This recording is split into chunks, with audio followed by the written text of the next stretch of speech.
Break के बाद बढ़ते हैं मजीद खबरों की जानिब। सुप्रीम कोर्ट ने पीर को मरकज के ज़ेर इंतजाम जम्मू कश्मीर के असम्बली हलकों की हदबंदी के नोटिफिकेशन को चैलेंज करने वाली अर्जियों को खारिज कर दिया। जस्टिस संजय कौल और जस्टिस एएस ओका के बेंच ने खारिज करने का हुक्म हाजी अब्दुल गनी खान और दीगर की दरख्वास्तों की समाअत के बाद दिया है। अदालत उज़्मा ने मुतालिका फ़रीक़ीन के दलाइल सुनने के बाद गुज़िश्ता बरस 1 दिसंबर को फैसला महफूज कर लिया था। श्रीनगर के रहने वाले मिस्टर खान के अलावा डॉक्टर मोहम्मद अयूब मटो ने असम्बली सीटों की तादाद 107 से बढ़ाकर 114 करने के लिए नोटिफिकेशन को चैलेंज किया था। बेंच ने अपने फैसले में वाज़ेह किया कि इसने आइन के आर्टिकल 370 की शकों को मनसूख करने से मुतालिक जम्मू कश्मीर तंजीम 9 एक्ट 2019 के जवाब को चैलेंज करने वाली दरख्वास्तों का फैसला नहीं किया है। यह मामला सुप्रीम कोर्ट में ज़ेर समाअत है। सदर जमहूरिया द्रौपदी मुर्मू ने कबायली बरादरी से तालीम पर खुसूसी तवज्जो देने का मुतालबा करते हुए कहा कि बक्सा बरदारी तालीम समाजी और इक़्तिसादी समेत तमाम शोबों में पीछे है, जबकि हुकूमत चाहती है कि वो कदम ब कदम तरक्की करे। पीर को उत्तर प्रदेश में अपने क़याम के दूसरे दिन सदर ने लखनऊ में बाबा साहब भीमराव अम्बेडकर के यूनिवर्सिटी के 10वीं सालाना जलसा तकसीम असनाद की तकरीब से खिताब करते हुए कहा कि भारत के पास आज दुनिया का सबसे बड़ा तीसरा स्टार्टअप माहौलियाती निज़ाम है, लिहाजा तमाम तालीमी इदारों बिलखुसूस यूनिवर्सिटियों और टेक्निकी तालीमी इदारों को इस माहौलियाती निज़ाम में भरपूर फ़ायदा उठाना चाहिए और अपने तलबा की तहकीक और इख्तिराई के लिए हौसला अफजाई करनी चाहिए। इनकी कोशिशें इख्तिराई और टेक्नोलॉजी के शोबे में भारत को एक सरकर्दा मुल्क बनाने में अहम किरदार अदा करेंगी।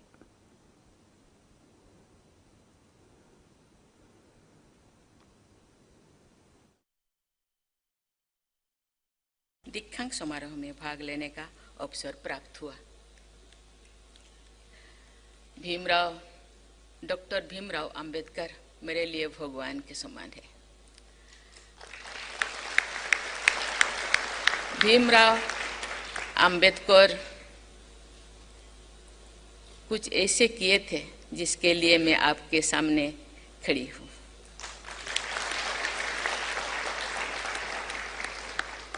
मैं आज डिग्री पुरस्कार और स्वर्ण पदक प्राप्त करने वाली सभी छात्र छात्राओं को बधाई देती हूँ। मैं इस विश्वविद्यालय के स्वच्छ और हरित परिसर में आकर बहुत प्रभावित हूँ। मुझे ये देखकर प्रसन्नता हुई है कि इस विश्वविद्यालय का वातावरण पर्यावरण के अनुकूल है। विश्वविद्यालय का परिसर अंतर्राष्ट्रीय ग्रीन बिल्डिंग मानकों पर आधारित है। नो मोटर व्हीकल डे और बाईसाइकिल बैंक जैसी प्रयास भी सराहनीय है। नवीनतम प्रौद्योगिकी का उपयोग करने तथा विद्यार्थियों के ज्ञान और कौशल को बढ़ाने के लिए ये विश्वविद्यालय देश के कई प्रमुख संस्थानों जैसे central drug research institute, NIPER, rivalry और IIT BHU के साथ सहयोग करके आगे बढ़ रहा है। मैं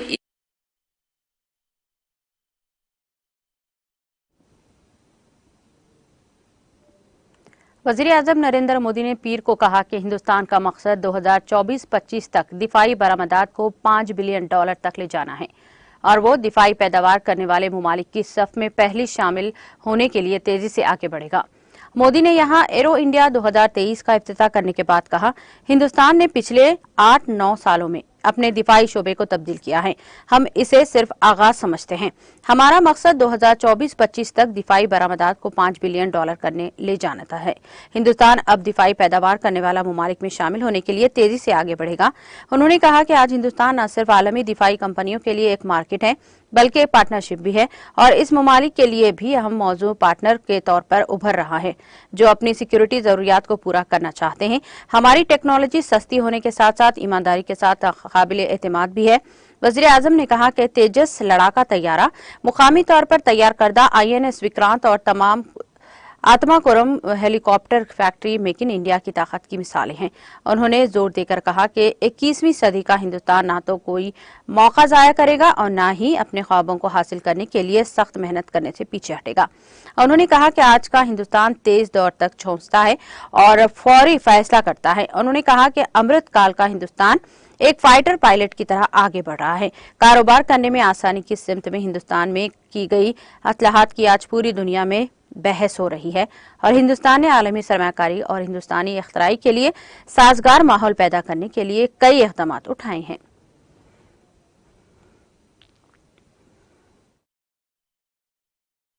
साथियों, 21वीं सदी का नया भारत अब न कोई मौका खोएगा और न ही अपनी मेहनत में कोई कमी रखेगा। हम कमर कस चुके हैं। हम रिफॉर्म्स का रास्ते पर हर सेक्टर में रिवॉल्यूशन ला रहे हैं। जो देश दशकों से सबसे बड़ा डिफेंस इंपोर्टर था, वो अब दुनिया के 75 देशों को डिफेंस इक्विपमेंट एक्सपोर्ट कर रहा है। बीते 5 वर्षों में देश का निर्यात 6 गुना बढ़ा है। 2021-22 में हमने अब तक के रिकॉर्ड 1.5 बिलियन डॉलर से ज्यादा के एक्सपोर्ट को, उस आंकड़ों को हमने पार कर लिया है। फ्रेंड्स, आप भी जानते हैं कि डिफेंस एक ऐसा क्षेत्र है जिसकी टेक्नोलॉजी को, जिसकी मार्केट को और जिसके बिजनेस को सबसे कॉम्प्लिकेटेड माना जाता है। इसके बावजूद भारत ने बीते 8-9 साल के भीतर भीतर अपने यहां डिफेंस सेक्टर का कायाकल्प कर दिया है। इसलिए हम इसे अभी केवल एक शुरुआत मानते हैं। हमारा लक्ष्य है कि 2024-25 तक हम एक्सपोर्ट के इस आंकड़े को 1.5 बिलियन से बढ़ाकर 5 बिलियन डॉलर तक ले जाएंगे।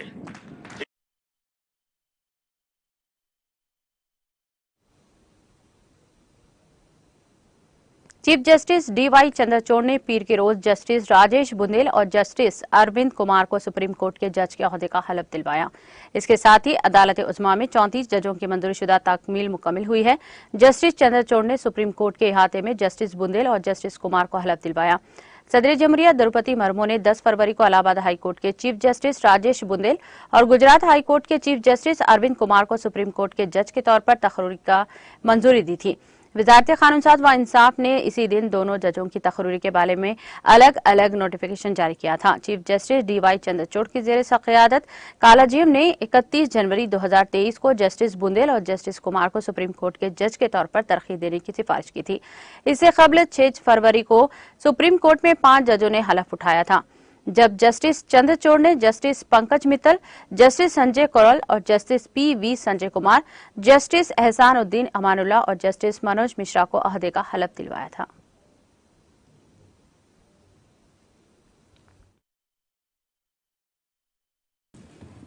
I, Rajesh Bindal, having been appointed a judge of the Supreme Court of India, having been appointed a judge of the Supreme Court of India, do swear in the name of God do swear in the name of God that I will bear true faith and allegiance to the Constitution of India as by law established, that I will bear true faith and allegiance to the Constitution of India as by law established, that I will uphold the sovereignty and integrity of India, that I will uphold the sovereignty and integrity of India, that I will duly and faithfully and to the best of my ability, knowledge and judgment that I will duly and faithfully and to the best of my ability, knowledge and judgment perform the duties of my office without fear or favor, affection or ill will, perform the duties of my office without fear or favor, affection or ill will, and that I will uphold the Constitution and the laws. and that I will uphold the Constitution and the laws.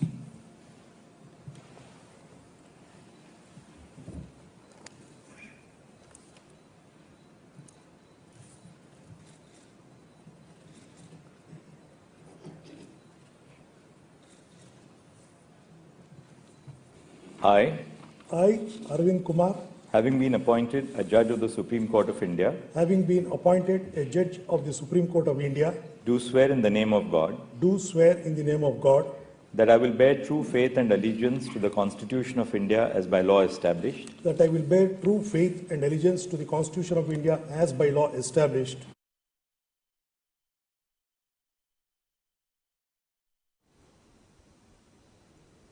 मरकजी वजीर तालीम धर्मेंद्र प्रधान ने कहा कि हुकूमत का तारीख को दोबारा लिखने का कोई मंसूबा नहीं है। वो सिर्फ तारीख को जामा बनाने की कोशिश कर रहे हैं। पीर के रोज लोकसभा में वक्फे सवालात के दौरान एक ज़िमनी सवाल का जवाब देते हुए प्रधान ने कहा कि तहरीरी जवाब में ये भी कहा गया है कि तारीख को दोबारा लिखने का कोई मकसद नहीं है। तारीख को दोबारा लिखने पर तबसरा करते हुए कांग्रेस के मनीष तिवारी ने सवाल पूछा कि हुकूमत इससे इनकार कर रही है, लेकिन India council of historical research ICHR ने दावा किया है कि वो तारीख को दोबारा लिख रहे हैं। वज़ीर तालीम ने कहा कि मुल्क 12 साल से मुख्तलिफ इदारे से गुजर रहा है। इस दौर में बहुत सी सल्तनतें आई हैं जिन्होंने मुल्क की तहजीब और सकाफत को उजागर करने का काम किया। और उन्होंने कहा कि तारीख में बहुत से लोग रह गए हैं, इन्हें तारीख में शामिल किया जाना चाहिए।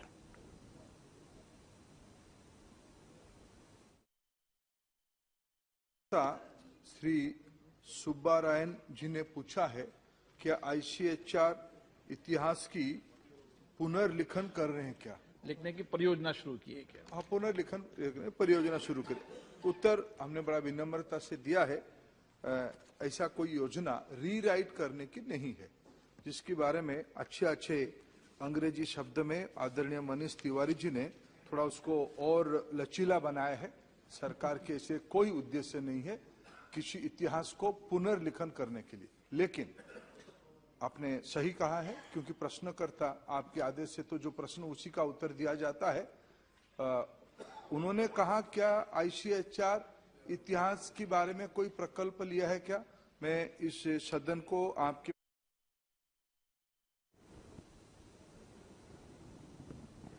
कांग्रेस रुकने पार्लियामेंट रजनी पाटिल की मुअत्तली और हिंडनबर्ग रिपोर्ट पर जबरदस्त हंगामे के दरमियान राज्यसभा की कार्रवाई पीर के रोज 13 मार्च तक के लिए मुलतवी कर दी गई। इसके साथ ही राज्यसभा में बजट इजलास का पहला मरहला खत्म हो गया। चेयरमैन जगदीप धनखड़ ने वक्फे सवालात का आगाज के साथ ही ऐवान की कार्रवाई मुलतवी करने का ऐलान किया। पहले उन्होंने वक्फे सवालात चलाने की कोशिश की, लेकिन कांग्रेस के प्रमोद तिवारी ने हिंडनबर्ग रिपोर्ट पर मुश्तरका पार्लिमानी कमेटी बनाने का मुतालिबा किया और रजनी पाटिल की मुअत्तली का मसला उठाया। चेयरमैन ने कहा कि अपोजिशन ऐवान चलाने से मैं ताउन नहीं करना चाहता है। उन्होंने कहा कि अराकीन अवामी तवक्कुआत के मुताबिक काम करें। इख्तिलाफ के नारे लगाने वाले अरकान पर इसका कोई असर नहीं हुआ। इसके बाद उन्होंने वक्फे सवालात के आगाज में ही ऐवान की कार्रवाई 13 मार्च 2023 तक मुलतवी करने का ऐलान किया।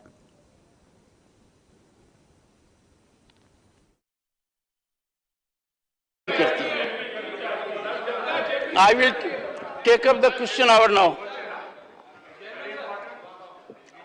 Question hour, question number 106, Dr. Radha Mohan Das Agarwal. अध्यक्ष जी, question number 1। Question number 1, question number To act as per expectation of the people. They do not want us to continue this. No. Minister.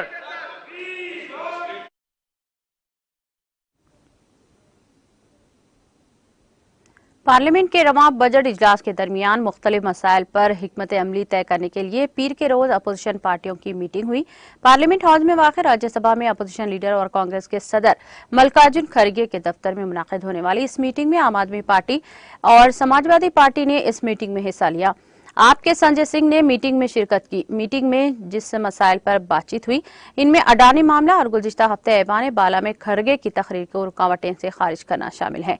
Congress दीगर opposition पार्टियों के साथ मिलकर Adani group पर Hindenburg research report की जांच के लिए मुश्तरका पार्लिमानी कमेटी की तहकीकात या सुप्रीम कोर्ट के चीफ जस्टिस के जरिए इंक्वायरी का मुतालिबा कर रही है।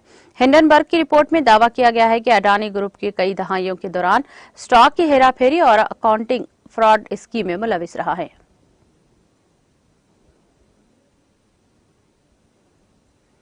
मध्य प्रदेश के साबिक वज़ीर आला कमलनाथ ने पंडित धीरेंद्र शास्त्री से मुलाकात की, जो इन दिनों अपने बयानात की वजह से सुर्खियों में हैं। कमलनाथ मध्य प्रदेश के छतरपुर जिले में वाक़े बागेश्वर धाम पहुंचे और पंडित शास्त्री से मुलाकात की। इसके बाद करीबी पना जिले के सहाफियों से बातचीत के दौरान उन्होंने कहा कि वो खुद हनुमान के भक्त हैं, इसलिए भगवान बजरंग बली को प्रणाम करने के लिए बागेश्वर धाम गए हैं। उन्होंने कहा कि वो पंडित शास्त्री से भी मुलाकात की। कमलनाथ ने कहा कि उन्होंने भगवान बजरंग बली से प्रार्थना की कि वो मध्य प्रदेश का मुस्तकबिल महफूज रखें। उन्होंने कहा कि उन्होंने खंडवा जिले में रियासत का सबसे बड़ा हनुमान मंदिर तामीर करवाएंगे।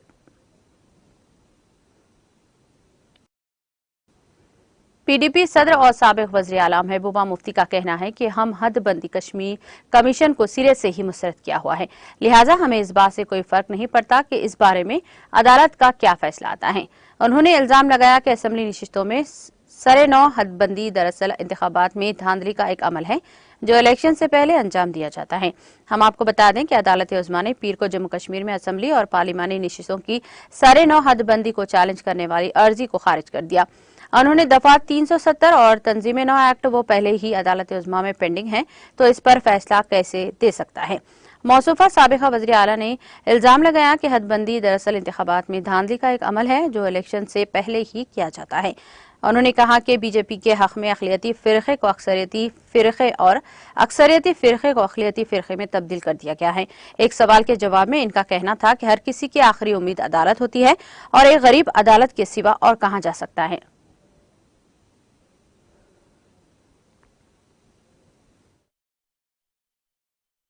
देखिए, जहाँ तक पीडीपी का सवाल है, हमने डिलिमिटेशन कमीशन को पहले ही सिरे से खारिज किया हुआ था और आज जब सुप्रीम कोर्ट का फैसला आया, हालांकि जो रीऑर्गेनाइजेशन एक्ट है जम्मू कश्मीर का 370, वो सारा अभी सुप्रीम कोर्ट में जो है लगा हुआ है, उस पर कोई फैसला नहीं हुआ। तो जब उस पर फैसला नहीं हुआ तो डिलिमिटेशन जायज़ कहाँ से हो गई?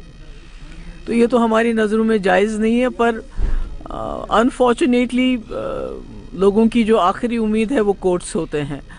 तो कोर्ट्स में कभी कभी ऐसे फैसले आते हैं जिससे इंसान मायूस होता है, नाउम्मीद होता है। और पहले एक ज़माना था इंदिरा जी के वक्त में जब इमरजेंसी लगी थी, तो उस वक़्त के इलाहाबाद कोर्ट ने उस वक़्त की sitting prime minister Indira ji के ख़िलाफ़ दिया था फैसला।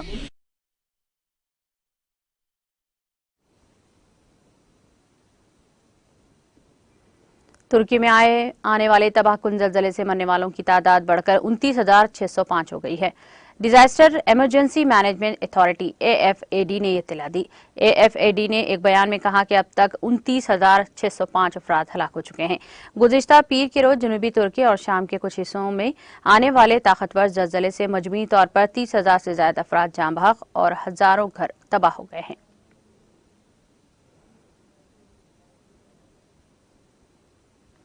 यूक्रेन के सदर व्लादिमीर ज़ेलेंस्की ने मुल्क की कौमी सलामती और दिफाई कौंसल NSDC के जरिए रूस के 200 शहरियों पर पाबंदी के फैसले को नाफिज कर दिया है। ज़ेलेंस्की के दफ्तर से जारी होने वाली एक दस्तावेज के मुताबिक NSDC के सेक्रेटरी ओलेस्की को हुक्म के नामे के निफाज को कंट्रोल करने का इख्तियार दिया गया था। पाबंदियों में दीगर चीजों के अलावा ममनुआ अशखास के आसासों को मुंजमद करना, कारोबारी सरगर्मियों को महदूद करना और यूक्रेन से बाहर सरमाए की मुंतकली को रोकना शामिल है। इसके अलावा सिक्योरिटीज के लिए दिए जाने देन की सिक्योरिटीज के लेन देन करने पर मुकम्मल या जुज़वी पाबंदी भी शामिल है। ये पाबंदी 50 साल तक नाफिज रहेगी।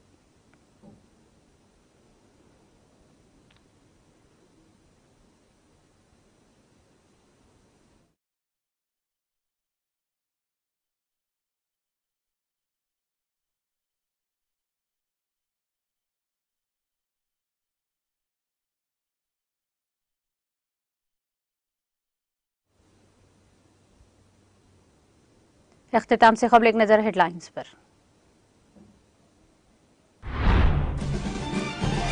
वज़ीर आला KCR 15 फरवरी को करेंगे कोंडागट्टू का दौरा। कोंडागट्टू मंदिर का करेंगे मायना, अहदेदारों के साथ लेंगे जायजा इजलास।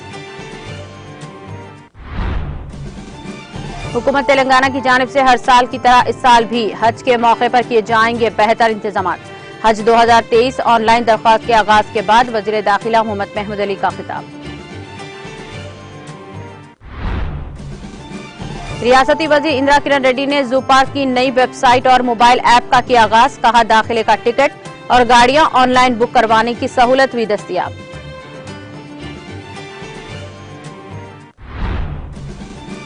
तमाम तर जिले इत्तेफाक कामों को मुकम्मल किया जाए, लापरवाही करने वालों को ब्लॉक लिस्ट में रखा जाएगा। करीमनगर कलेक्ट्रेट में जायजा इजलास के बाद रियासती वजीर कमलाकर के अहदेदारों को हिदायत।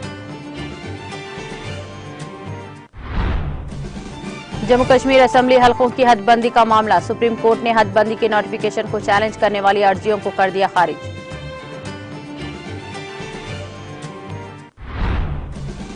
कबायली माशरे को तरक्की की सबसे ज्यादा जरूरत है, BR अम्बेडकर यूनिवर्सिटी के 10वीं जलसा तकसीम असनाद तकरीर से सदर मरमो का खिताब। कांग्रेस रुकने पार्लियामेंट रजनी पाटिल की मुअत्तली और हिंडनबर्ग रिपोर्ट पर लोकसभा में जबरदस्त हंगामा, अपोजिशन के हंगामे के दरमियान राज्यसभा की कार्रवाई 13 मार्च तक मुलतवी। तुर्की में जलजले से मरने वालों की तादाद में हुआ इजाफा, जलजले से मरने वालों की तादाद 29,000 से तजावुज।